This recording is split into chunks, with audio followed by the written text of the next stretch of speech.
أعوذ بالله من الشيطان الرجيم.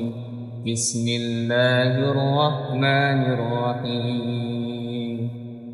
والسماء ذات البروج واليوم الموعود وشاهد ومشهود. قتل أصحاب الأخدود النار ذات الوقود إذ هم عليها قعود وهم على ما يفعلون بالمؤمنين شهود. وما نقموا منهم إلا أن يؤمنوا بالله العزيز الحميد الذي له ملك السماوات والأرض والله على كل شيء شهيد. إن الذين فتنوا المؤمنين والمؤمنات ثم لم يتوبوا فلهم عذاب جهنم ولهم عذاب الحريق. إن الذين آمنوا وعملوا الصالحات لهم جنات تجري من تحتها الأنهار ذلك الفوز الكبير. إن بطش ربك لشديد إنه هو يبدع ويعيد وهو الغفور الودود ذو العرش المجيد فعال لما يريد. هل أتاك حديث الجنود فرعون وثمود بل الذين كفروا في تكذيب والله من ورائهم محيط. بل هو قرآن مجيد في لوح محفوظ. صدق الله العظيم.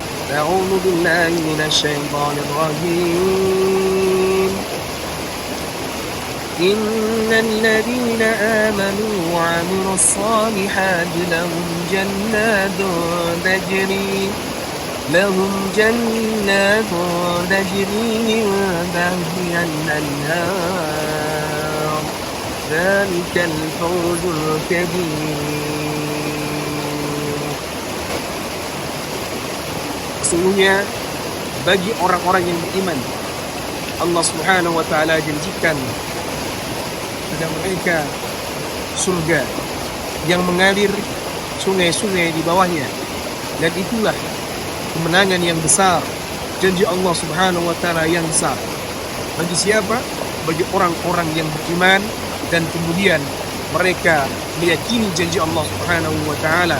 Artinya dengan setiap ayat-ayat Allah Subhanahu wa Ta'ala yang nampak dalam kehidupan, maka itu menjadi bagian daripada fitrah manusia mengesahkan Allah Subhanahu wa Ta'ala, fitrah manusia mencintai dan mengagungkan Allah Subhanahu wa Ta'ala. Bagaimana pada kesempatan pagi hari ini Allah bentangkan bumi seluas-luasnya, Allah susun gunung berjajar-jajar, kemudian Allah alirkan mata air sungai yang begitu deras terusnya. Ini adalah gambaran surga sebelum surga abadi di akhirat nanti. Maka jangan sampai kemudian kehidupan yang Allah berikan, karunia yang Allah berikan kepada kita berupa nikmat yang luar biasa, dari mulai hutan, gunung-gunung, kemudian daratan, lautan, bahkan sungai-sungai yang airnya mengalir dari hulu hingga hilir. Ini adalah bentuk ayat-ayat kauniyah, ayat-ayat yang Allah tampakkan. Maka sebagai manusia, sebagai hamba Allah, sudah cukup akal kita untuk menyerah kepada ketetapan Allah, karena semua yang terjadi dalam bingkai takdir yang Allah tetapkan, takdir kebaikan yang Allah Subhanahu wa taala jadikan indah untuk hamba-hambanya yang bertakwa dan senantiasa menjaga keimanannya dengan amal soleh. Apa yang Sabik lihat? Alam. Apa saja itu isinya? Pohon, buah, air, Ada pohon, ada air sungai, ada batu-batu, ya, ada kicau-kicau burung, ya. Indah bukan? Rasanya bagaimana menikmati alam ini? Terus? Bikin tenang, nyaman ya. Hidup juga nyenyak kan? Wah, masya Allah, hebat sekali. Sabik tahu tidak bahwa semua ini ada yang menciptakan? Siapa yang menciptakan? Allah Subhanahu wa taala. Artinya pohon-pohon, sungai-sungai, bebatuan ini adalah karunia Allah, ciptaan Allah Subhanahu wa taala sebagai fasilitas untuk siapa? Manusia. Artinya dengan fasilitas yang Allah berikan ini, seharusnya manusia harus lebih bertakwa kepada Allah. Nah, pohon saja Allah yang menunjukkan. Ya. Kalau di dalam Al-Quran disebutkan, Allah berfirman, "A'udzubillahi minasyaitonir rajim. A'antum tazra'unahu am nahnu zalimun?" Apakah kalian yang menumbuhkan tanaman itu ataukah kami, kata Allah. Artinya bukan manusia yang menumbuhkan tanaman itu, tapi Allah, termasuk batu-batu. Nah, Sabik juga perlu ketahui bahwa alam ini nanti akan menjadi saksi di hadapan Allah. Termasuk batu yang Sabik ikutin ini nanti akan menjadi saksi di hadapan Allah bahwa Sabik pernah ikut acara pengajian, pernah ikut ngaji bersama, pernah mendengarkan nasihat-nasihat dari Ustadz terkait alam ini, ya. Maka sekali lagi itu harus menjadi energi yang luar biasa. Energi apa? Ketakwaan kepada Allah. Jadi Sabik harus menjadi seorang anak yang soleh. Yang soleh artinya apa? Yang dia taat kepada Allah. Kenapa harus taat kepada Allah? Tapi kenapa harus taat kepada Allah?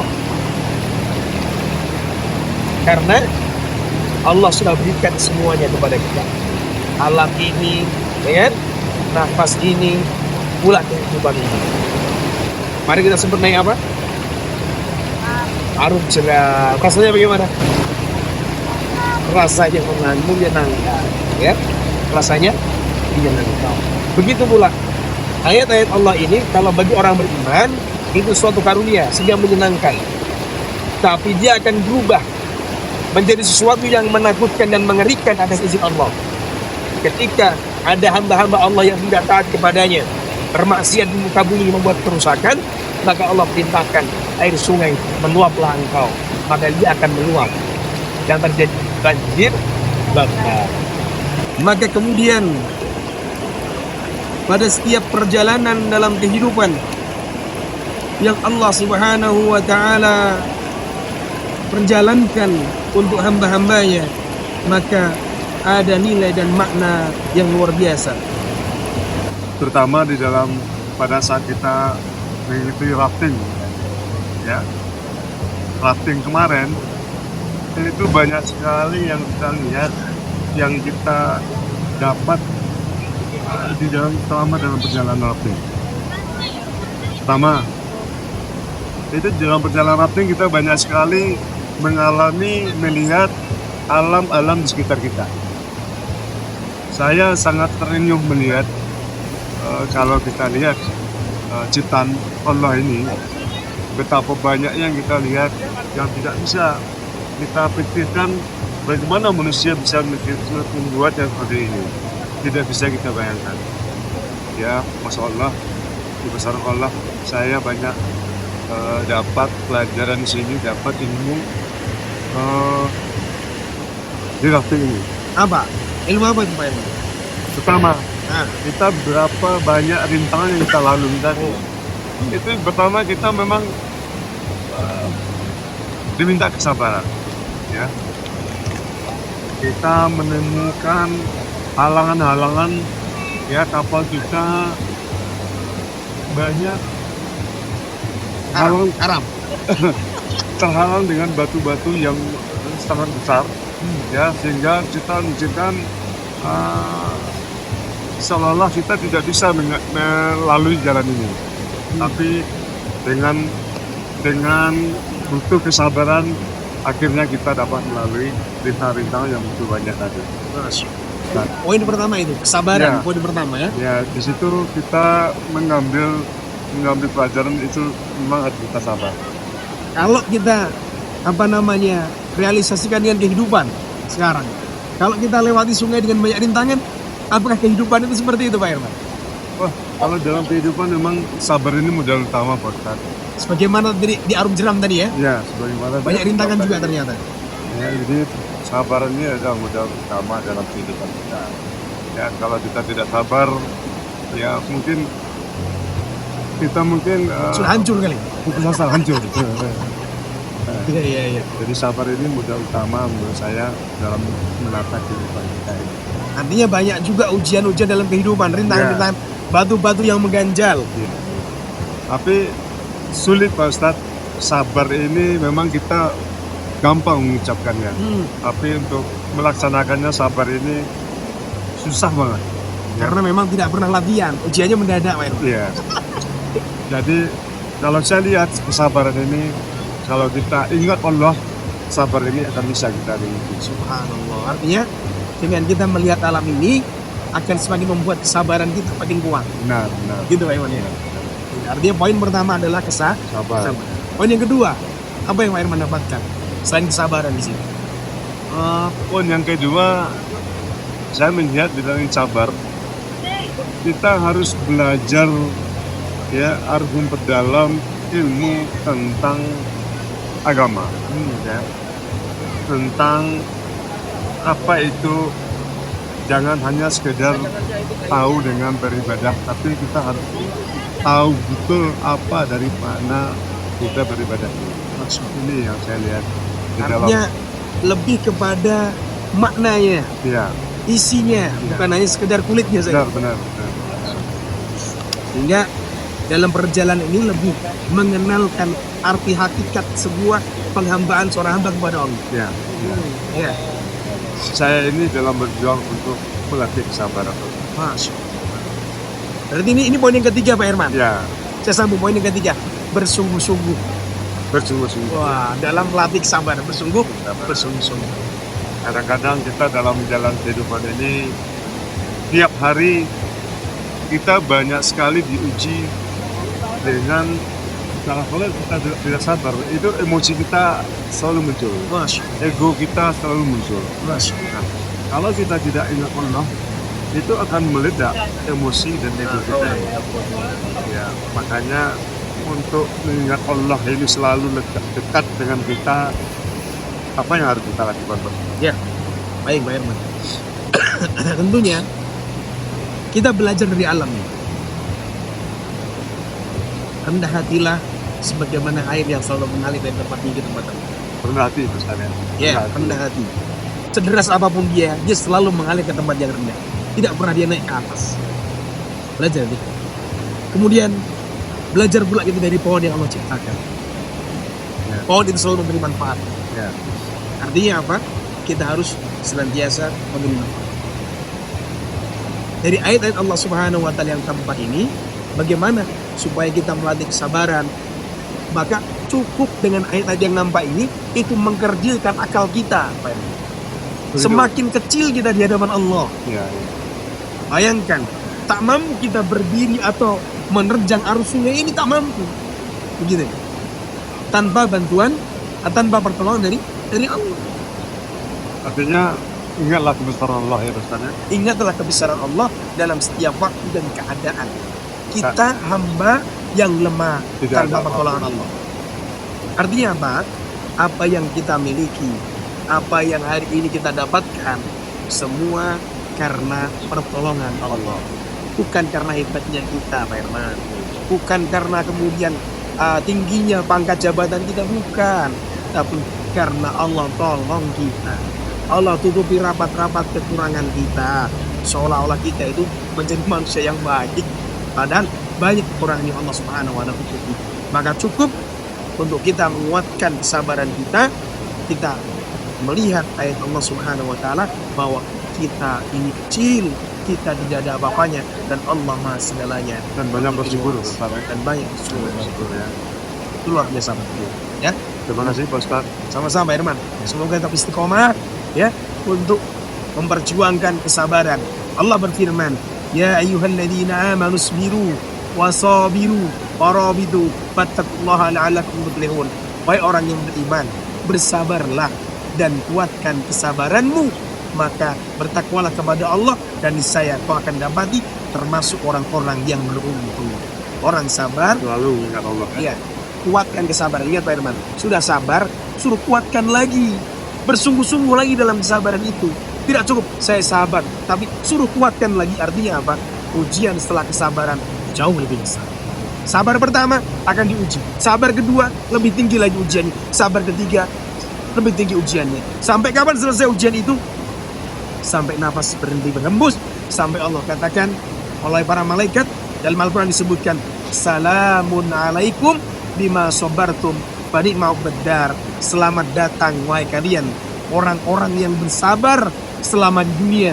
Inilah janjiku, kata Allah, berupa surga dan kenikmatan-kenikmatannya bagi kalian yang telah bersabar di dunia. Subhanallah, ada surga bagi orang-orang yang bersabar. Dan kita harus selalu berbuat baik, Pak Ustaz. Insya Allah. Selalu berbuat baik, karena kita tidak tahu kapan kita akan jumpa Allah. Betul. Nah, itulah kemudian refleksi atau aplikasi dari kesabaran. Kalau dia sabar, maka dia akan selalu berbuat baik. Tanda sabar itu ada, maka dia berbuat baik. Kalau dia belum bisa berbuat baik, belum bisa sabar. Tapi kalau dia bisa berbuat baik, berarti ada kesabaran dalam diri. Termasuk apa yang Allah ciptakan, sebagaimana Allah Subhanahu wa Ta'ala sebutkan dalam Al-Quran, a'udzu billahi minasyaitonir rajim, Rabbana ma khalaqta hadza batila subhanaka fakina 'adzabannar. Wahai Allah, Rabb kami, tidaklah Engkau menciptakan segala sesuatu di muka bumi ini dengan sia-sia. Maka air yang mengalir itu menjadi tanda dan ayat-ayat Allah yang begitu luar biasa. Lihatlah, tiada hentinya dia terus mengalir, karena Allah perintahkan air itu untuk terus mengalir. Maka pada saatnya Allah perintahkan air itu berhenti, maka dia akan berhenti. Maka wahai kaum muslimin, wahai hamba-hamba Allah dimanapun anda berada, sekali lagi ayat-ayat Allah Subhanahu wa Ta'ala begitu indah, begitu luar biasa.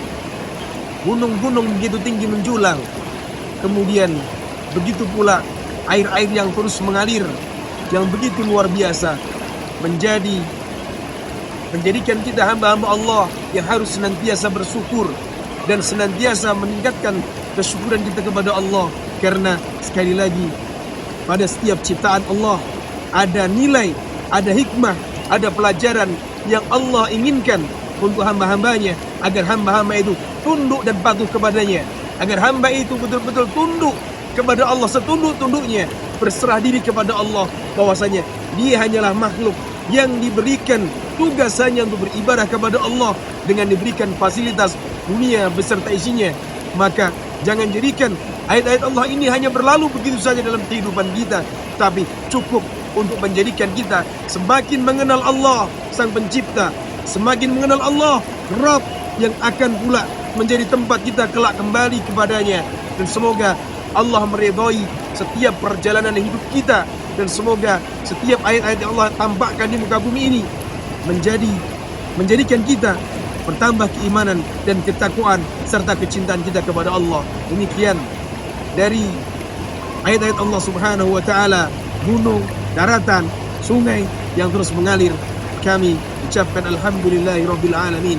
Terima kasih ya Allah atas segala karunia yang telah Engkau berikan kepada kami. Kami bersyukur atas nikmat ini. Billahi sabil haq. Assalamualaikum warahmatullahi wabarakatuh. Kali ini takwa ke-8 kita adakan di obor. Rencana ini sudah cukup lama, jadi kita sebut dengan Camp Utuah. Sebenarnya adalah takwa ke-8 yang biasanya kita lakukan dari rumah ke rumah dari warga Muslim di Caryville. Tetapi kali ini kita bikin dengan suasana yang berbeda karena kita lakukan outdoor. Kenapa? Kenapa kita lakukan outdoor? Agar ukhuwah Islamiyah dan tali silaturahmi ini betul-betul terjalin dengan mudah. Intinya adalah aktivitas ini, kegiatan takwa ini ditujukan untuk menjalin silaturahmi antar warga Muslim di Caryville. Kenapa kita lakukan outdoor? Karena ketika kita melakukan aktivitas di luar ruangan, biasanya jauh lebih terbuka, jauh lebih deep, jauh lebih dalam, dan ikatan antar kita, khususnya warga Muslim di Caryville, itu menjadi lebih solid. Bismillahirrahmanirrahim. Alhamdulillah telah selesailah kegiatan takwa ke-8 Camp Ukhuwah Ya Isrof di Peninsula Riverside Camp Rahong Pangalengan, Bandung 30-31 Agustus 2024. Ya Isrof, Takbir. Wassalamualaikum warahmatullahi wabarakatuh.